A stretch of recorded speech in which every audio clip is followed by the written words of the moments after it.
पिछले क्लास में हम लोगों ने शंकु, बेलन, गोले, अर्धगोले इन सब से संबंधित थोड़े से सवाल बनाए थे। उसी सिलसिले को जारी रखते हुए आज इन्हीं विषयों पर हम थोड़े से और सवाल बनाएंगे। ये सवाल देखें, एक लंबवृत्तीय शंकु, एक लंबवृत्तीय शंकु तथा एक गोलार्ध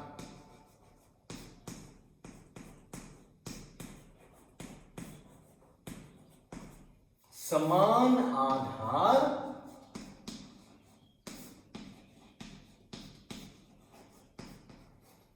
और समान ऊंचाई के हैं।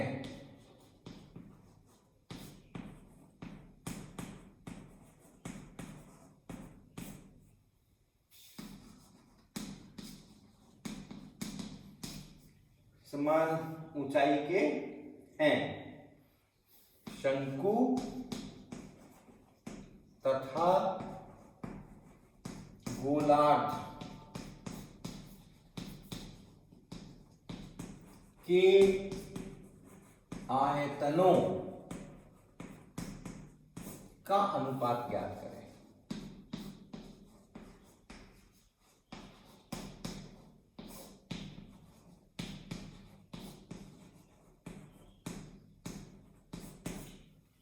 तो क्या है आपके पास? एक लंबवृत्तीय शंकु है। ये लंबवृत्तीय शंकु है। ऐसा चित्र बनाना आपको हमेशा फायदेमंद होगा। आप सीधे सीधे अलजेब्रा के इक्वेशंस से सोचेंगे कि अच्छा ये यहाँ पे ये शंकु लिखा है तो हम ये 1/3 करेंगे, पाई r क्यूब करेंगे, वो सब बाद में, लेकिन पहले एक चित्र जरूर बना लीजिए। तो ये लंबवृत्तीय शंकु और दूसरा एक गोलार्ध है, एक ऐसा गोलार्ध है और वो समान आधार और समान ऊंचाई के हैं। तो ये जो आधार है वो भी इन दोनों का समान है और अगर आधार समान है तो फिर ऊंचाई तो यहीं से तय हो जाएगी। इसकी त्रिज्या अगर r है तो इसकी ऊंचाई भी r है, ये h भी r ही के बराबर होगा और यहाँ r है और चूंकि ऊंचाई बराबर है तो ये भी उतना ही h है, ये भी उतना ही h है। तो क्या लिखेंगे हम? शंकु तथा गोलार्ध के आयतनों का अनुपात ज्ञात करें। तो इसका जो आयतन है, शंकु का आयतन,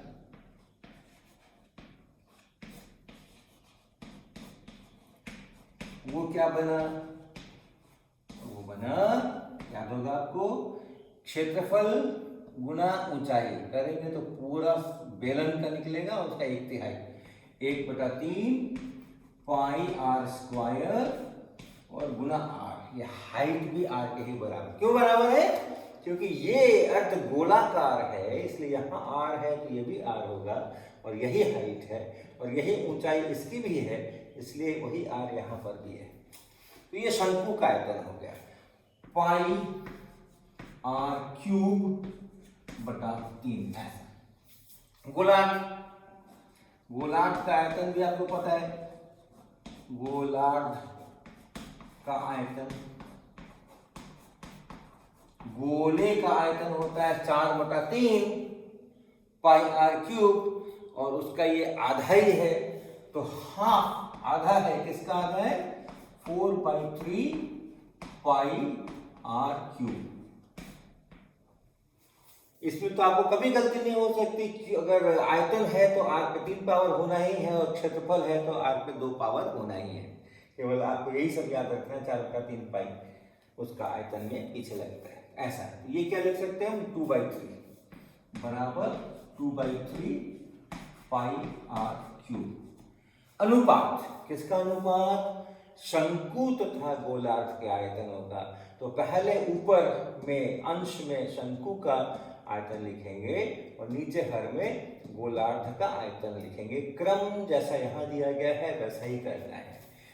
तो अनुपात जो पूछा जा रहा है वो क्या है?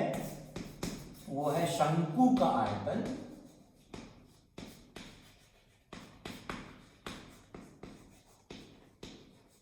और बटा गोलार्ध का आयतन।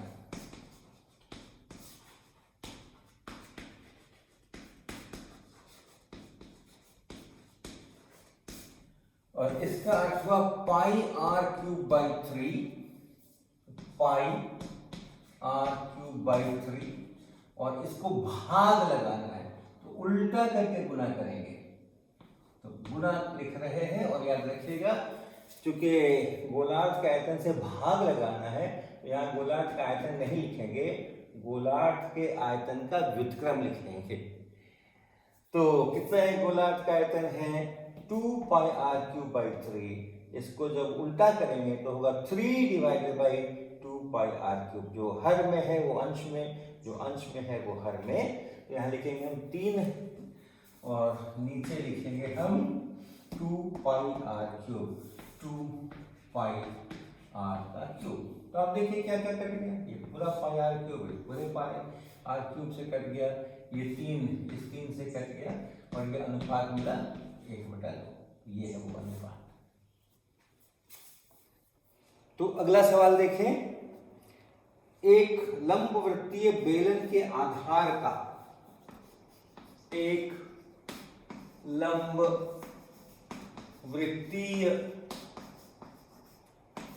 बेलन के आधार का क्षेत्रफल 81 पाई, क्षेत्रफल 81 पाई वर्ग सेंटीमीटर है।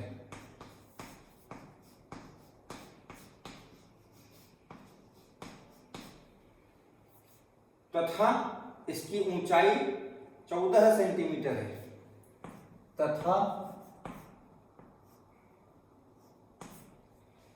इसकी ऊंचाई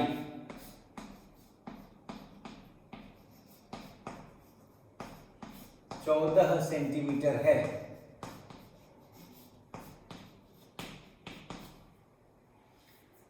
इसका वक्र पृष्ठ ज्ञात करें।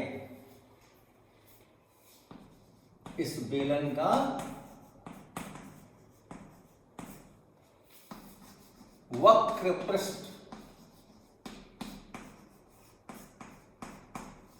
ज्ञात करें।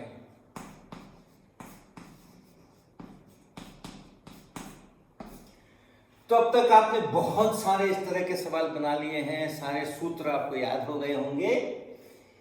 आधार का क्षेत्रफल इतने वर्ग सेंटीमीटर है, तो आधार का क्षेत्रफल क्या, ये लंबवृत्तीय बेलन है, इस प्रकार का ये बेलन है और इस आधार का क्षेत्रफल कहा जा रहा है। तो आधार का क्षेत्रफल, चूंकि ये वृत्तीय डिस्क है तो ये है पाई इंटू आर स्क्वायर। ये एक वृत्त है और उस वृत्त का एक क्षेत्रफल है तो पाई आर स्क्वायर, और ये अपने को दे रखा है। अतः पाई आर स्क्वायर बराबर 81 पाई, 81 पाई, और क्या वर्ग सेंटीमीटर है, तो सेंटीमीटर गुना सेंटीमीटर है। तो आप नहीं भी लिखें तो कोई हर्ज नहीं है, पाई से पाई को काटे। याद रखिएगा कि ये सेंटीमीटर में आने वाला है और इसलिए यहां से आर लिखेंगे, इसलिए आर बराबर 9 सेंटीमीटर, 9 सेंटीमीटर। तो आधार की त्रिज्या अपने को यहां से पता चल गई और ऊंचाई ये 14 सेंटीमीटर है और वक्र पृष्ठ ज्ञात करना है। तो आपको याद है वक्र पृष्ठ,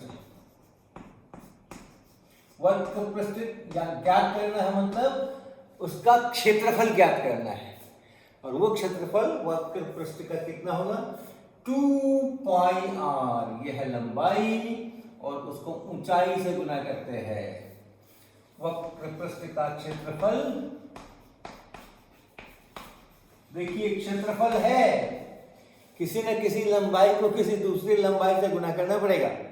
तो इस वक्र पृष्ठ को प्राप्त करने के लिए एक तो हमें ये सर्कल चाहिए, तो उसकी लंबाई 2 पाई आर, और फिर दूसरी यहाँ तक ये वक्र पृष्ठ ऊपर तक है तो इसकी हाइट चाहिए h, तो उस h से इसको हम गुना करेंगे, एक लंबाई और ये दूसरी लंबाई। तो ऐसे वक्र पृष्ठ का क्षेत्रफल मिलेगा और बराबर 2 गुना पाई गुना r।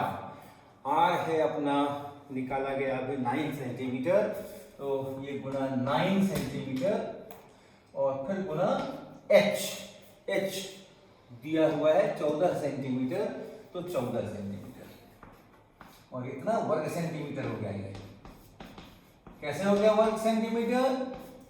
ये जो r था, ये r, ये है 9 सेंटीमीटर, तो एक वहां से सेंटीमीटर आया, और जो h है वह है 14 सेंटीमीटर, तो एक वहां से सेंटीमीटर आया, और दो बार गुना हो गए सेंटीमीटर सेंटीमीटर, तो बन गया वर्ग सेंटीमीटर, या सेंटीमीटर के ऊपर छोटा सा 2 भी लिख सकते हैं।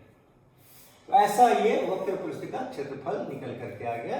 अब आप इसको गुना कर लीजिए और गुना करके लिख लीजिए जितना भी आता है। पाई आप रहने दे सकते हैं क्योंकि प्रश्न में भी पाई रखा गया है, क्योंकि प्रश्न वालों ने भी पाई में ही अपनी संख्या दी है, तो हम यहाँ पाई को रख सकते हैं। और 2 गुना 9 18, और फिर 18 से 14 को गुना कर सकते हैं। 18 चौके 72, 7 18 कम 18 और 7 25, ऐसा पाई इतने वर्ग सेंटीमीटर।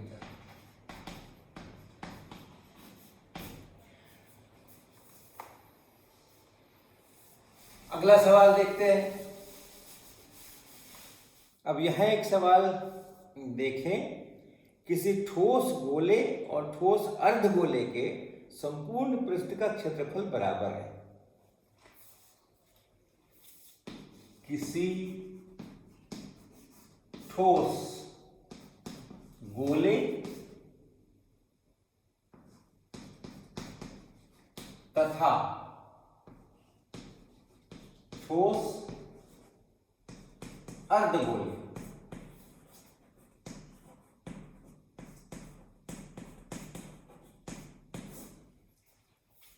के संपूर्ण पृष्ठ का क्षेत्रफल के संपूर्ण पृष्ठ का क्षेत्रफल बराबर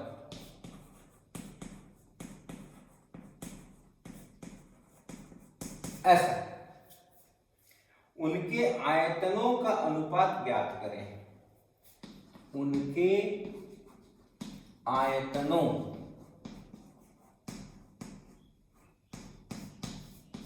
का अनुपात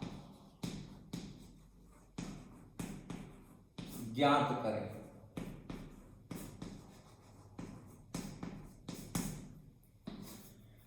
तो एक ठोस गोला है, ये ठोस गोला है, और एक अर्धगोला है, ये आधा, नीचे आधार और उस पर ऐसा गोला, ऐसा है। अब इनके संपूर्ण पृष्ठ का क्षेत्रफल, तो जो ठोस गोला है उसका संपूर्ण पृष्ठ तो आप जानते हैं 4 पाई r स्क्वायर। ठोस गोले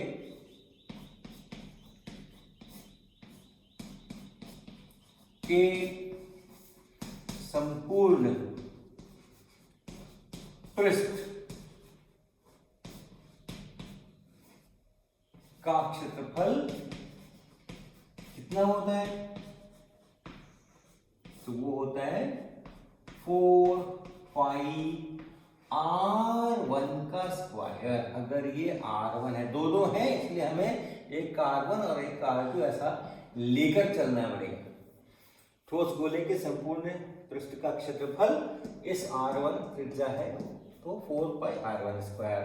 और ये जो गोलार्ध है इसको ध्यान से देखिएगा। संपूर्ण पृष्ठ गोलार्ध, आधा गोला है ये, ठोस गोलार्ध, ठोस गोलार्ध, ठोस गोलार्ध के संपूर्ण पृष्ठ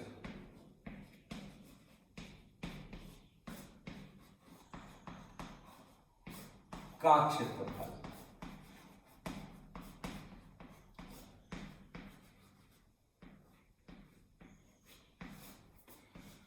टू 2πr2 इसकी त्रिज्या है r2, तो पूरा गोला होता तो उसके संपूर्ण पृष्ठ का क्षेत्रफल होता 4πr2, आधा ही है इसलिए 2πr2, लेकिन इस ठोस गोले की सतह एक नीचे भी आ गई है ना, एक समतल सतह नीचे भी आ गई है। जब ये गोला हाथ में उठाएंगे तो ये गोल सतह तो होगी ही, साथ में समतल सतह भी होगी। संपूर्ण पृष्ठ का क्षेत्रफल लेना अगर है तो उस समतल सतह का भी लेना पड़ेगा, अर्थात इसमें जोड़ना पड़ेगा। क्या? ये r2 त्रिज्या यहां भी है और ऐसे वृत्त है नीचे, तो उसका जो क्षेत्रफल है वो है πr2, ऐसा कुल मिलाकर के 3πr2 ऐसा। और ये दोनों बराबर हैं, कहा जा रहा है कि ये दोनों बराबर है, संपूर्ण पृष्ठ का क्षेत्रफल दोनों के लिए बराबर है। क्या पता चला प्रश्न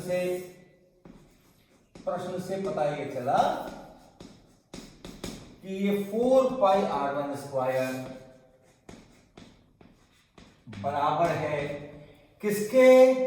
3πr2 के, 3πr2 इसके बराबर है। और इसलिए हमें पता चला कि जो 4r1 का स्क्वायर है वो है बराबर 3r2 के स्क्वायर है। ऐसा r1 r2 में ऐसा रिश्ता पता चला अपने को। यहां से आप लिख सकते हैं r1/r2 लिख लीजिए, r1/r2 बराबर r2 बराबर, तो r2 से गुना है 3 का, तो ये 3 है, और r1 से गुना है 4 का, तो यहाँ पे 4, ये हो गया r1/r2 का मतलब हो गया स्क्वायर रूट 3 का और बटा 2। तो क्या किया हमने? ठोस गोले, ठोस अर्धगोले, संपूर्ण पृष्ठ का क्षेत्रफल बराबर, तो दोनों के संपूर्ण पृष्ठ का क्षेत्रफल लिख लिया सावधानी पूर्वक, उनको बराबर कर दिया और उससे हमें ये मिल गया।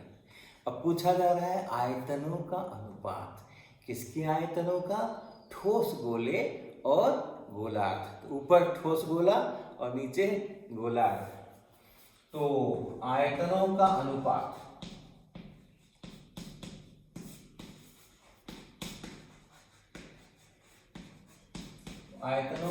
हो गया ठोस गोले का आयतन 4/3πr1³ बटा गोलार्ध का आयतन 2/3πr2³ आधा। आयतन तो सीधा आधा हो गया। देखिए संपूर्ण पृष्ठ का क्षेत्रफल सीधा आधा नहीं हुआ था, लेकिन आयतन सीधा आधा हो गया। जो पूरे का आयतन है उसका आधा आयतन इस गोलार्ध का है। ये तो आप पाई से पाई काट लीजिए, 3 से 3 को काट लीजिए, 2 से 4 को काट कर यहाँ 2 लिख लीजिए, और उसके बाद r1/r2 इसका 3 पावर, r1 पे 3 पावर बटा r2 पे 3 पावर, तो r1/r2 पे 3 पावर, और इसका मतलब हुआ r1/r2 आपको पता है √3/2 और उस पर 3 पावर, अर्थात इसको और भी थोड़ा सा कर सकते हैं, √3 इंटू √3 बटा 2 इंटू 2 इंटू 2। क्या किया हमने? घन है यहाँ पे, 3 पावर है यहाँ पे, इसको 3 बार अपने आप से गुना करना है, तो √3 इंटू √3 इंटू √3, 2 इंटू 2 इंटू 2। तो 1 तो 2 को काट डालिए और ये बच गया यहाँ पे, इसको गुना करके आप लिख सकते हैं 3 √3 इंटू √3 इंटू √3, ये तो हो गया 3 और ये हो गया √3 और इसका बटा कितना? 4, यही हो गया अनुपात। तो हमारा उत्तर जो बना अनुपात, ये अंतिम में आया हमारे 3√3 और बटा 4, ये अपना उत्तर 3√3 बटा 4। अब ये एक सवाल देखिए, बड़ा रोचक सवाल है। ज्ञात कीजिए कि 4 मीटर ऊंचे शंक्वाकार टेंट को बनाने के लिए 4 मीटर ऊंचे शंक्वाकार टेंट को बनाने के लिए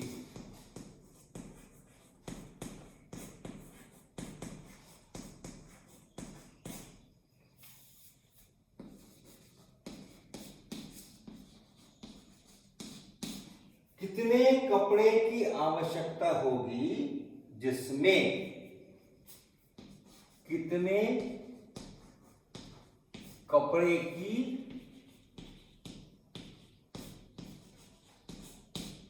आवश्यकता होगी।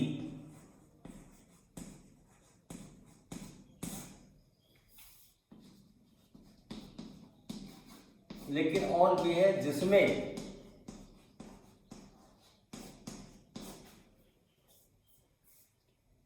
2 मीटर ऊंची बल्ली, 2 मीटर ऊंची बल्ली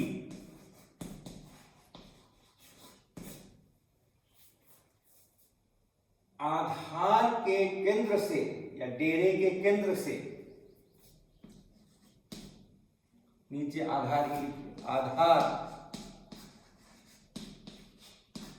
के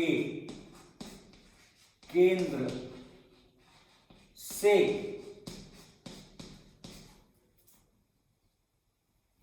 1.5 मीटर की दूरी पर, 1.5 मीटर की दूरी पर सीधी खड़ी रह सके, सीधी खड़ी रह सके, ऐसा यह प्रश्न पूछा जा रहा है।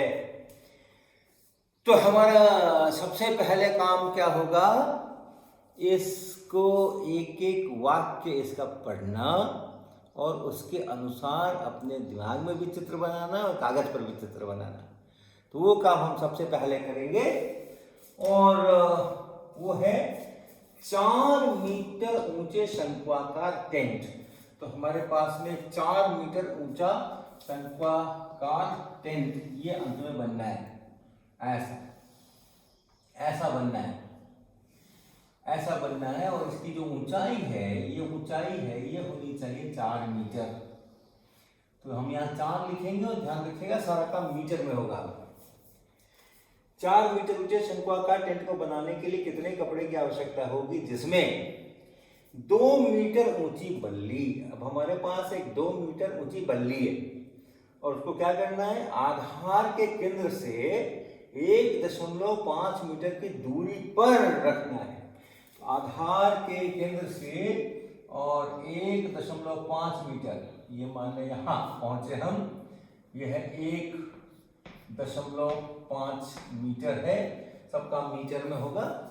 और यहां पे इस बल्ली को खड़ी करना है, सीधी खड़ी रह सके, यहां पर इस बल्ली को खड़ी करना है।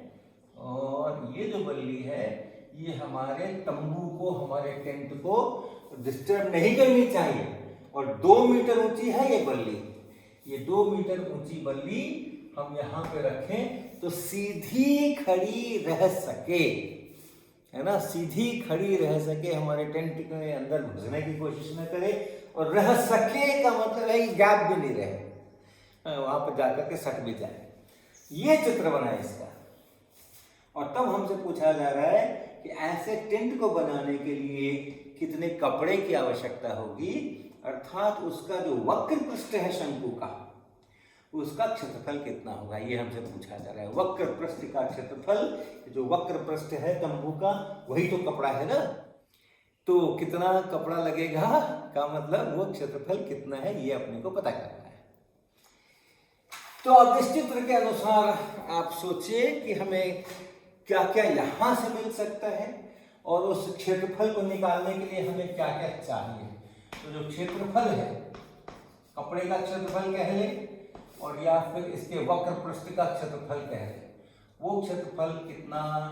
तो क्या पढ़ा हमने, शंकु के वक्र पृष्ठ का क्षेत्रफल होता है पाई और उसके आधार के त्रिज्या और तिर्यक लंबाई एल, तिर्यक लंबाई ये, और ये है आर। इसका जो आधार की त्रिज्या है वो है आर, यहां से लेकर यहां तक जो है ये है आर, यहां से यहां तक, और यहां से यहां तक ये है 1.5 मीटर। तो अपने को आधार की त्रिज्या भी नहीं मालूम है, अपने को तिर्यक ऊंचाई भी नहीं मालूम है, लेकिन कुछ और मालूम है कुछ और मालूम है। क्या क्या मालूम है वो देखते हैं। तो सबसे पहले हम यहां देख सकते हैं कि ये जो त्रिभुज मुझे दिख रहा है, नाम दे दीजिए ए बी, और ये सी, यहाँ डी और यहाँ ई। ये जो त्रिभुज दिख रहा है मुझे, त्रिभुज ए बी सी, इसको देखिएगा ए बी सी, ये पूरा त्रिभुज, और इसको देखिएगा ई डी सी और ई डी सी, ये समरूप है।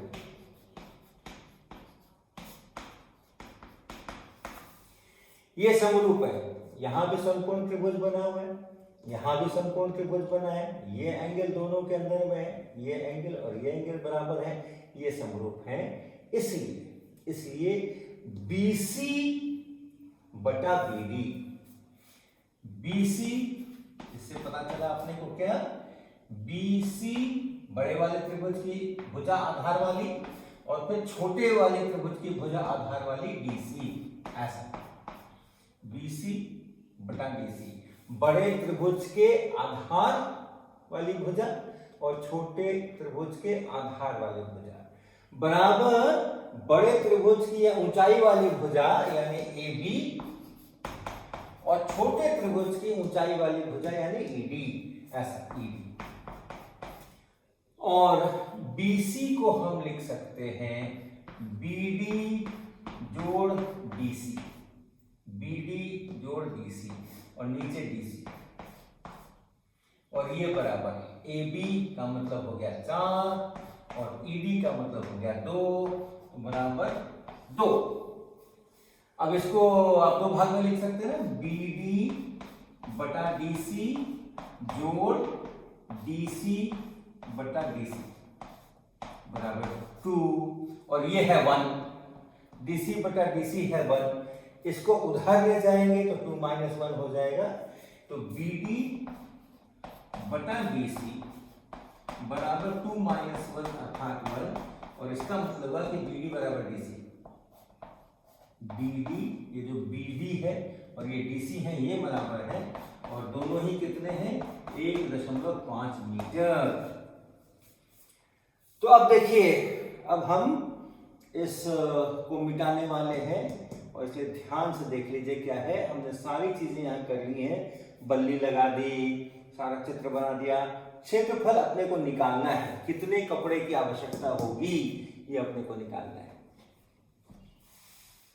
तो यहां से हमें इसके आधार की त्रिज्या का पता चल गया। इस शंक्वाकार टेंट के आधार की त्रिज्या, इसका हमें पता चल गया। ये त्रिज्या हो गई BC अर्थात BD जोड़ DC दोनों 1.5 मीटर है, 1.5 मीटर प्लस 1.5 मीटर बराबर 3 मीटर। तो देखिए हमें एक चीज जिसकी आवश्यकता थी वो हमें मिल गई, और दूसरी चीज है क्या, L, दूसरी चीज है L, इसकी आवश्यकता है। और इसकी आवश्यकता भी हमें बहुत आसानी से मिलेगी, क्योंकि AC और यहाँ AB और यहाँ BC ये पाइथागोरस थ्योरम से संबंधित है। ये देखिए ये कर्ण है AC इस समकोण त्रिभुज का, तो AC का वर्ग बराबर AB का वर्ग और प्लस BC का वर्ग, और AB A से B ये है 4 अर्थात 4 मीटर का वर्ग है ये, और ये है BC 3 मीटर है तो ये 3 मीटर का वर्ग है ये, और जोड़ दीजिए तो यहाँ से 9 और यहाँ से 16 ये 25 मीटर का वर्ग है, और इसलिए AC जो है वो हो गया हमारा 5 मीटर, और यही L है, यही L है, सब कुछ मिल गया हमें। तो इसलिए कपड़े का क्षेत्रफल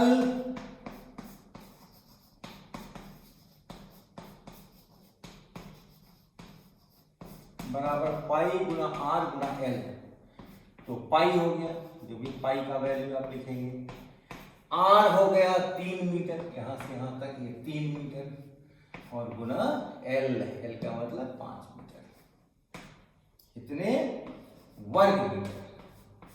देखिए 2 बार मीटर आया है, एक बार R लिखते समय में 3 मीटर, एक बार L लिखते समय में 5 मीटर, तो इसलिए वर्ग से मीटर। अब इसको आप गुना कर ले, भाग लगा लें, उतने कपड़े की आवश्यकता होगी। तो अब इसके आगे के सवाल देखें। किसी खोखले बेलन का आंतरिक व्यास, किसी खोखले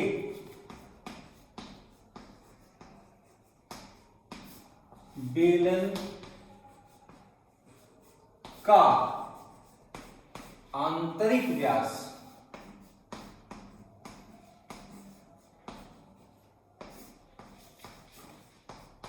6 सेंटीमीटर, मोटाई 1 सेंटीमीटर तथा ऊंचाई 6 सेंटीमीटर है, इतनी सूचना दी हुई है, और कहा जा रहा है, मांगा जा रहा है उसके आयतन तथा संपूर्ण पृष्ठ की गणना करें। उसके आयतन तथा संपूर्ण पृष्ठ की गणना करें।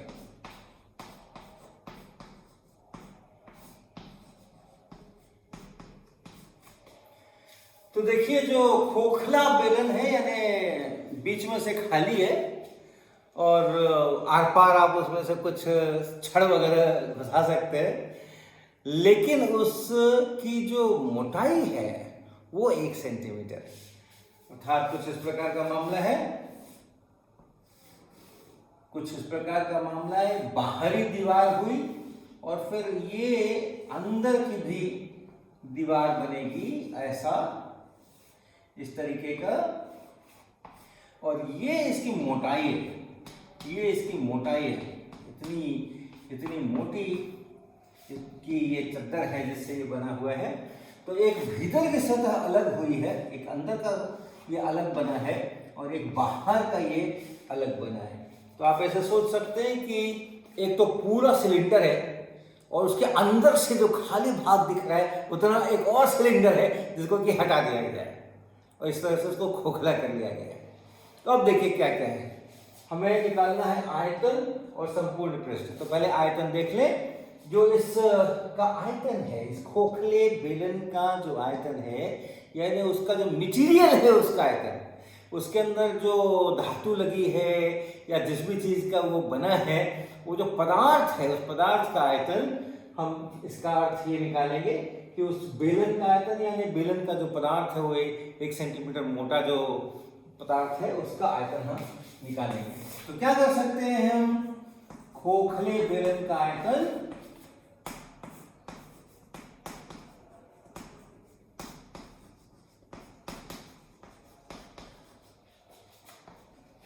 यहां हम आयतन कह रहे हैं तो उसके पदार्थ का आयतन कह रहे हैं, ये बराबर हो जाएगा बाहरी बेलन, जो सबसे बाहरी सतह है, बाहरी सतह वाले बेलन का आयतन, और उसमें से आपको घटाना होगा, क्या घटाना होगा इसमें से आपको घटाना होगा भीतरी सतह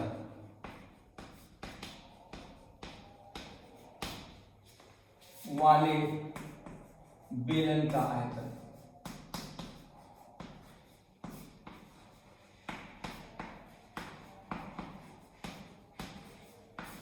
तो वो खोखला करने के लिए जितना भीतर का आपने काट करके हटा दिया है, ये उसका आयतन है। और जो शुरुआत में अगर पूरा ठोस लेकर के शुरू करें खोखला करने के पहले, तो वो बाहरी सतह के वाले बेलन का आयतन है। तो क्या हो गया ये क्या हो गया, ये जो बाहरी वाला है उसका व्यास दिया हुआ है, खोखले बेलन का आंतरिक व्यास, अंदर वाला ये 6 सेंटीमीटर का व्यास है। और इसलिए अगर आप ये और ये मिला दें तो बाहर वाले का 8 सेंटीमीटर का व्यास हो गया। इसलिए जो बाहरी सतह वाले बेलन की त्रिज्या है, इसकी जो त्रिज्या है वो हो गई R1, कह सकते हैं आप 4 सेंटीमीटर, यानी ये पूरा 8 सेंटीमीटर है। ये 1 सेंटीमीटर यहाँ, 1 सेंटीमीटर यहाँ, 6 सेंटीमीटर यहाँ। और इसी तरह जो भीतरी सतह वाला बेलन है उसकी जो त्रिज्या है वो हो गई हमारी 3 सेंटीमीटर। तो ये जो आयतन हुआ, ये आयतन बराबर क्या हुआ, बाहरी सतह वाले का आयतन क्या होता है, पाई r स्क्वायर गुना h। बेलन का आयतन, पूरे बेलन का आयतन पाई r स्क्वायर, क्षेत्रफल नीचे जो आधार है और उसके ऊपर h ऊंचाई तक जाना है, उससे गुना करना पड़ता है, ऐसा। तो बाहरी वाले का आयतन हो गया इतना और अंदर वाले का आयतन हो गया इतना। हाइट दोनों की बराबर है क्योंकि एक ही खोखला बेलन है, तो उसकी जो ऊंचाई है यहाँ पर 6 सेंटीमीटर, ऊंचाई 6 सेंटीमीटर। तो जो अंदर वाला हिस्सा है उसकी भी 6 सेंटीमीटर है, जो बाहर वाला हिस्सा है उसकी भी 6 सेंटीमीटर है। तो ऐसा, अर्थात पाई 22/7, h इसमें से कॉमन ले लीजिएगा, h यानी 6 सेंटीमीटर, ऐसा। ये पाई हो गया, ये h हो गया, और उसके बाद का यहाँ बचा R1 का स्क्वायर, अर्थात 16 सेंटीमीटर हमने लिख रहे हैं अभी, 16 यहाँ पे 16 सेंटीमीटर का स्क्वायर, और R2 यानी 3, तो ये हो गया 9, इतने सेंटीमीटर का स्क्वायर, और यहाँ सेंटीमीटर है तो कुल मिला के सेंटीमीटर का क्यूब। बस इसके बाद तो आप हल कर सकते हैं, 22/7 है गुना ये 6 है, 16 में से 9 गया तो 7 बच गया। इस 7 से आप इस 7 को काट डालिए और 22 गुना 6 बच गया, तो बन गया 6 गुना 12, 1 और 12 और 1 13, इतने सेंटीमीटर क्यूब। इतना आयतन है उस मटेरियल का, उस पदार्थ का जिससे वो खोखला बेलन बनाया गया है। और दूसरा पूछा जा रहा है संपूर्ण पृष्ठ की गणना करें। अब 2 पृष्ठ हो गए, एक तो बाहर वाला पृष्ठ हो गया, बाहर वाली सतह, और अंदर भी सतह बन गई क्योंकि खोखला है। अगर ठोस होता है तो अंदर कोई सतह नहीं होती। तो इस बार संपूर्ण पृष्ठ का निकालने के लिए इस बाहर वाला जो क्षेत्रफल है सतह का और अंदर वाला जो है उसको जोड़ना पड़ेगा। आप देखिए, आयतन निकाल रहे थे तो बाहर वाले का जो कुल आयतन था उसमें से अंदर वाला आयतन घटाया था, हमने ये घटाया था, लेकिन संपूर्ण पृष्ठ निकालने के लिए हमें जोड़ना पड़ेगा। ये भी सतह है और वो भी सतह है। तो कैसे निकालेंगे उसको? बहुत आसानी से निकालेंगे। संपूर्ण पृष्ठ का क्षेत्रफल,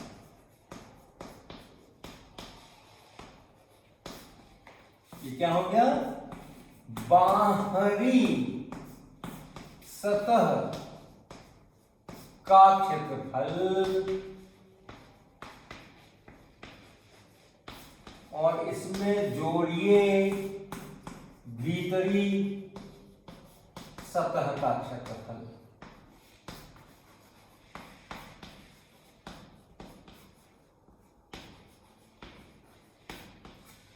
और बेलनाकार सतह का क्षेत्रफल, क्या, जो लंबाई है उस वृत्त की, उसके आधार की 2 पाई r, उसको गुणा कीजिए ऊंचाई से। क्षेत्रफल है, लंबाई को, एक लंबाई को दूसरी लंबाई से ही गुणा करना है। तो ये हो गया बाहरी वाला 2 पाई r यानी 2 पाई r1 गुना h, ये इतना। और इसमें से ये जुड़ेगा क्या, भीतरी सतह का क्षेत्रफल, वो कितना लिखेंगे हम, 2 पाई r2 इंटू h, ऐसा। इसमें से भी आप 2 पाई h को कॉमन ले लीजिए, r1 प्लस r2 अर्थात 2 गुना 22/7 गुना 6, सब सेंटीमीटर में है, r1 प्लस r2 यानी 3 सेंटीमीटर और प्लस 4 सेंटीमीटर, 3 प्लस 4, ऐसा। ये r1 प्लस r2 हुआ। और ये सेंटीमीटर देखिए यार, ये है सेंटीमीटर में 6 और ये भी है सेंटीमीटर में, इसलिए दोनों मिलकर के गुना होके सेंटीमीटर स्क्वायर। इस 7 से इस 7 को काट डालिए और इस बार हो गया ये 2 और गुना 22 और गुना 6 अर्थात इतने सेंटीमीटर स्क्वायर, अर्थात 2 गुना 132 सेंटीमीटर स्क्वायर। देखिए 22 और 6 से अभी हमने गुणा किया था, इसलिए याद है 132 सेंटीमीटर स्क्वायर, उसका हम यहाँ पे उपयोग कर ले रहे हैं, फिर से गुणा हमें नहीं करना पड़ेगा। और 2 से गुणा करना तो खैर बहुत ही आसान है, ये हो जाएगा आपका 264 सेंटीमीटर स्क्वायर, ऐसा।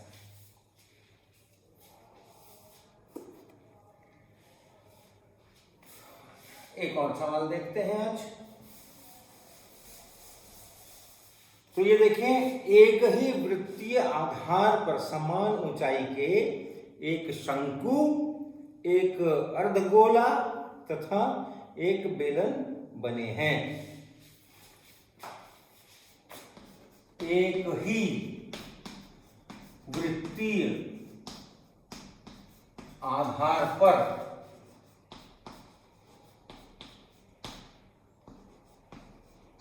क्या क्या बने हैं, एक शंकु बना है, एक अर्धगोला बना है,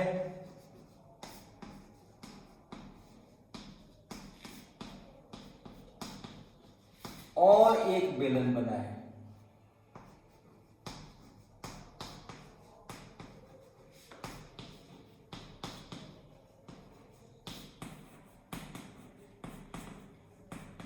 एक ही वृत्तीय आधार है, उतने ही वृत्तीय आधार पर एक तरफ शंकु बना है, फिर उतने ही वृत्तीय आधार पर एक अर्धगोला बना है और एक बेलन बना है। तो शंकु, अर्धगोला तथा बेलन का अनुपात के आयतन का अनुपात ज्ञात करें।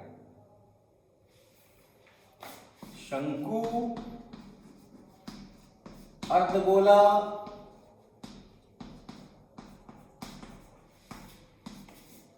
तथा बेलन के आयतनों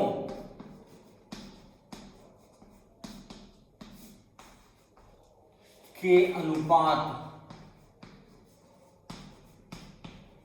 ज्ञात करें।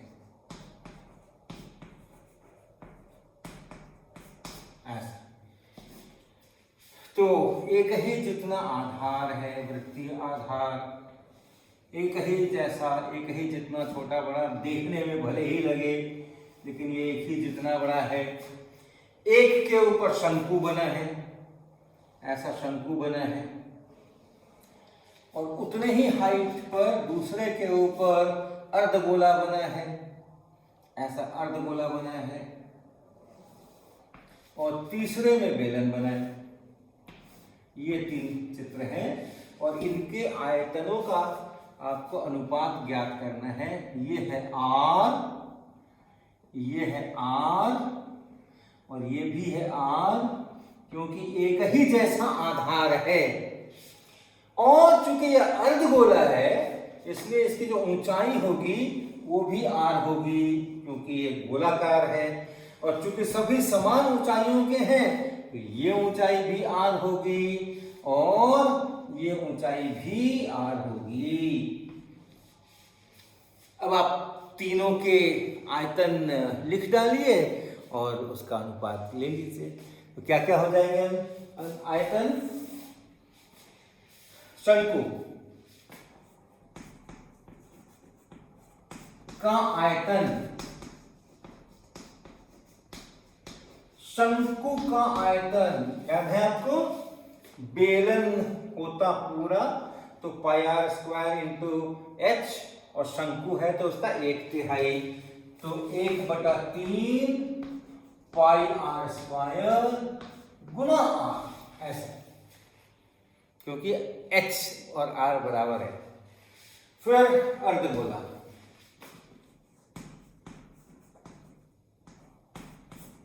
अर्धगोले का आयतन आधा ही है गोले का, इसलिए 2/3 पाई आर क्यूब। और बेलन का आयतन